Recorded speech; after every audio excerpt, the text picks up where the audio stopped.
Dans notre société, beaucoup d'addictions perdurent, comme la drogue, l'alcool, le sucre ou encore les écrans. Mais aujourd'hui, je ne vais pas vous parler de tout ça, je vais vous parler du chemsex. Cette pratique consiste à consommer des drogues et à avoir un rapport sexuel avec une personne. Ces pratiques se développent au sein de la communauté gay en 2017, en région parisienne. Cette pratique est courante et donc plusieurs témoignent leur expérience.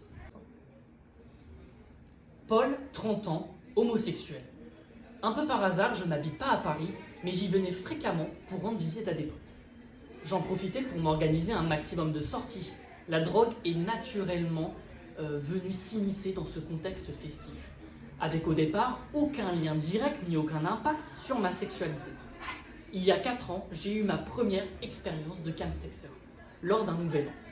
Nous étions nombreux, la soirée a dérivé en partouze, le malaise, la timidité ambiante nous a conduits à consommer avant la baise.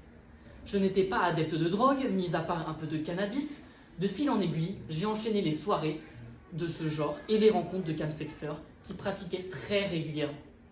Dès qu'une personne de ton entourage pratique, l'effet boule de neige est inévitable et il est très difficile de s'en défaire. Pierre, 30 ans, hétérosexuel. Quand je vais en soirée et que je sais qu'il y a la possibilité de choper, je vais prendre des produits en amont, donc oui, je suis une sorte de chemsexeur. Pendant le confinement, cette pratique s'est développée.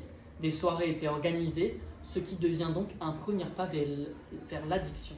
Au niveau des chiffres, 27,5% des hommes ayant des relations sexuelles ont déjà pratiqué ce genre de pratique. Plusieurs drogues sont utilisées, telles que la MDMA, plus communément appelée l'ecstasy, le cannabis, la cocaïne ou encore les injections de produits psychostimulants. Cela entraîne différents effets néfastes comme l'addiction, le développement des troubles cardiaques, neurologiques et psychiatriques et pour finir, la potentielle transmission de maladies sexuelles.